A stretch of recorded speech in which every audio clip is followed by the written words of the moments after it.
A drop shipping disaster story. Let's have a look. Hello everyone, Florian.heise here, and welcome to another episode of HeiseSays. Grab your stein of coffee. Let's have a look at this article from the Sydney Morning Herald, because it's discussing the other side of drop shipping. Now, let me know in the comments if you received an ad in this video before it started with drop shipping. You know, a internet spooker teaching you a system how to live the great life, travel all around the world, work from a laptop with just drop shipping. I guarantee there'll be some of them, because I'm going to use drop shipping in the keynote, so it's going to appear as an ad somewhere. And honestly, I think the meta strategy to make money with drop shipping is to do just enough of it to claim a level of legitimacy, and then do courses to sell people how to do drop shipping, to teach them how to do it, sell those courses. I think that's where the real money in drop shipping is. It's the meta level. That's the scheme. The get rich quick scheme is selling get rich quick schemes. So let's look at this, because, well, there are a lot of dodgy things about Amazon that we hear with regards to, how they treat their merchants.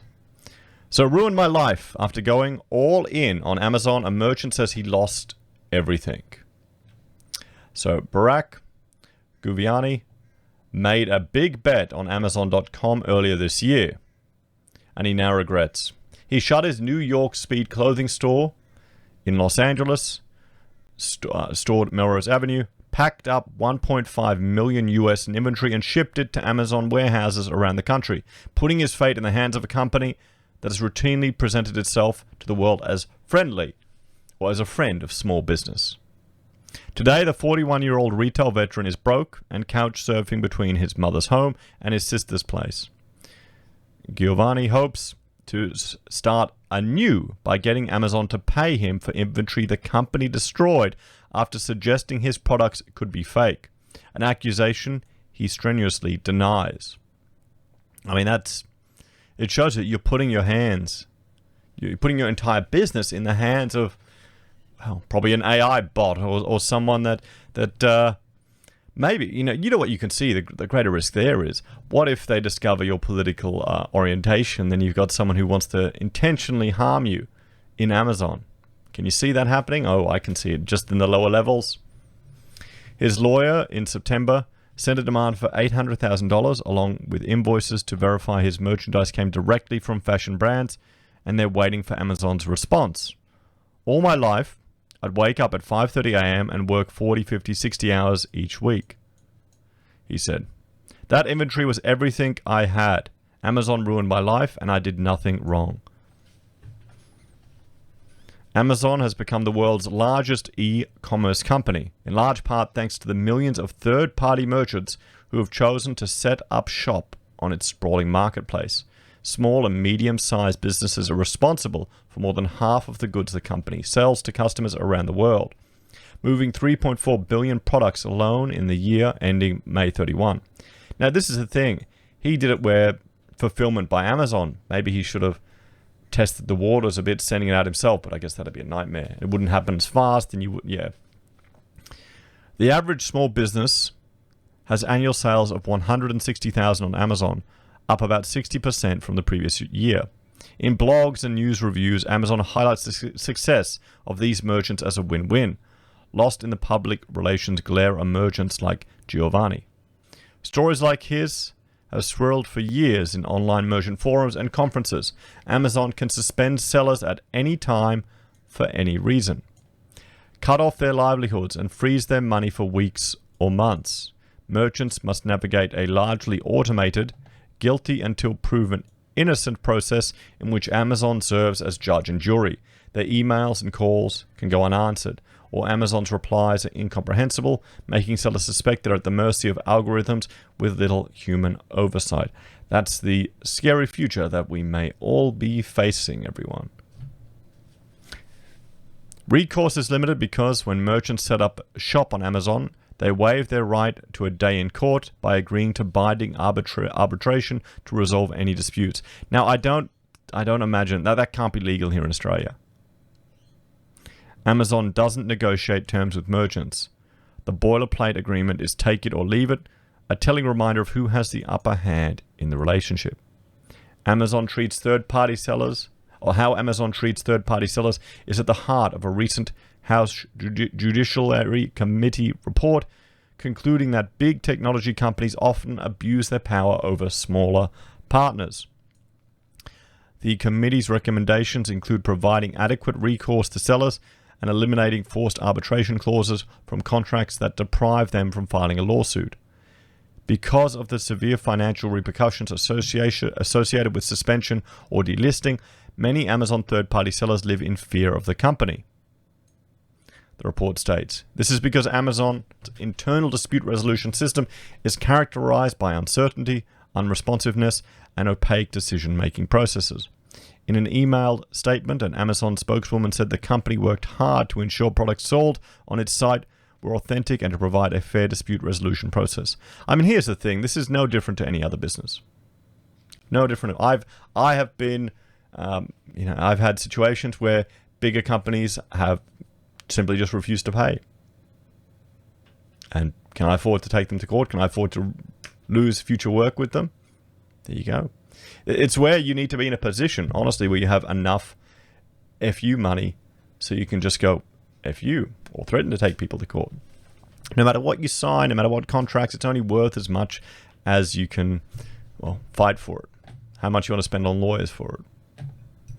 Giovanni has been selling clothes for more than 20 years, mostly brands such as Hugo Boss, Calvin Klein, and Lucky. About a decade ago, he began supplementing his store sales by putting merchandise on web marketplaces, including Amazon and eBay. Amazon emerged as the most effective partner, accounting for more than 90% of his online sales. Initially, he stored, packed, and shipped all of the products himself, paying the company a commission on each sale. That's it. See, this is the thing. Then he moved to fulfillment by Amazon, where you send it off to them. Because what have I got around here somewhere? I've got little Hafele joinery handles. When when Masters went under, I went in there and it was like fill a bag for $5. I went nuts. So I now have a whole tub full of joinery handles and timber bits and bobs, and I was tempted to sell them using Amazon. And the way that I was looking at would be where I would sell it myself and then fulfillment by Amazon. It's the opposite, where you send it to them. Maybe I should. I really should get rid of that stuff. We'll see. Let me know in the comments if you need anything. I'll let it for you go cheap. Amazon representatives suggested he try fulfillment by Amazon, a service that handles that for an additional fee. Giovanni decided to send all of his inventory to Amazon, becoming one of 450,000 businesses to try the service in the year ending May 31st. His problems began soon afterwards. In April, Amazon emailed to say his account was being reviewed based on 4 customer complaints over inauthentic products. In order to ensure the customer can shop with confidence on Amazon, we take inauthentic complaints seriously, the message said. The sale of counterfeit products on Amazon is strictly prohibited. One complainant from San Rafael, California, was unhappy with the fit of a $125 Lucky motor jacket and said she was wondering if it was a fake. He refunded her money and explained the jackets made with different materials fitted differently. Another shopper was upset that his Calvin Klein underpants arrived in a damaged condition. Box is pretty much broken. The item is a knockoff, the shopper said in a product review. It's not clear why Amazon characterized the 2 complaints about apparel wrapped in tissue paper and shipped in envelopes as inauthentic. Giovanni appealed against the suspension and submitted invoices from the brands to Amazon. His invoices were more than a year old because that's when he purchased the inventory, but Amazon wanted invoices from the previous 365 days. He was notified that his inventory would be destroyed if he didn't reclaim it by mid-July. Merchants must pay Amazon additional fees for inventory removal. Hoping to have his account reinstated and continue to sell on the site, he put off the decision. He received a total of 11 emails from Amazon, each giving him different dates at which time his inventory would be destroyed if he hadn't removed it. He sought clarity from Amazon about the conflicting dates. When he tried to submit an inventory removal order through Amazon's web portal, it wouldn't let him. The spokeswoman said Amazon repeatedly asked Giovanna to provide evidence that the products sold were authentic, but the invoices he sent were either illegible or didn't match the records of the brand owners. After being unable to resolve the matter following several appeals as part of our dispute resolution process, we informed the seller six separate times that they needed to remove their inventory from our store by specific dates or it would be destroyed. The seller failed to request to remove the inventory by the dates provided. At the end of July, he sent a panicked email to Chief Executive Officer Jeff Bezos. He exchanged emails with an Amazon representative named Bridget M., who promised to investigate. Bridget M. gave her final response on the 3rd of August, reiterating that there was nothing else she could do. Amazon has been more aggressive in using algorithms to knock suspected counterfeits off the site, and consultants say Giovanni's experience is common. Chris McCabe, a former Amazonian who now helps merchants navigate the appeal process, says suspensions based on complaints about inauthentic products are rising and often lodged by rival merchants looking to sabotage a competitor. Numerous sellers find themselves appealing against this endlessly, only to hear that their invoices aren't accepted or the suppliers aren't verifiable, but without any indication as to why, he said, who testified before the House panel, or they received no reply.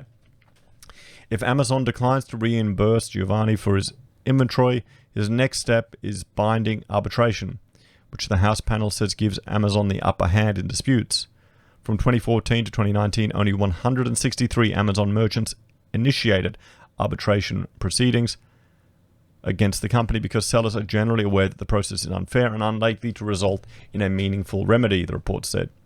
His attorney, Mario Simonia, who has represented other Amazon sellers in similar disputes, suspects the company will make a lowball offer, forcing Giovanni to decide if he wants to pay for arbitration, which could cost tens of thousands of dollars. He said he's eager to start a new business in an entirely new field, possibly construction, even though he spent his career in retail. Oh, mate, why are you getting into construction? That's, a whole world of pain there too. I don't want to go back to online retail, even though it's the only thing I'm good at, he said. I'm so scared to sell on Amazon. This has been traumatizing. So there we have it, everyone. Thank you to the viewer who emailed this article to me. It's, well, the other side of Amazon selling. Not quite, almost dropshipping. Really fulfillment by Amazon. What do you all think? Let me know if you got an ad for dropshipping or these training courses. It's kind of a sad story. As always, thanks for watching. Like, share, and subscribe to the channel. If you're a fan and want to support the content I create, there are a few ways you can. You can join us on YouTube or Patreon. You can support us using our affiliate links at Amazon, eBay, Independent Reserve, or Kucoin. You can buy merch from HeiseSays, use Gold Pass from the Perth Mint, or support us via PayPal. Take care, everyone. Have a great day. I'll see you next time.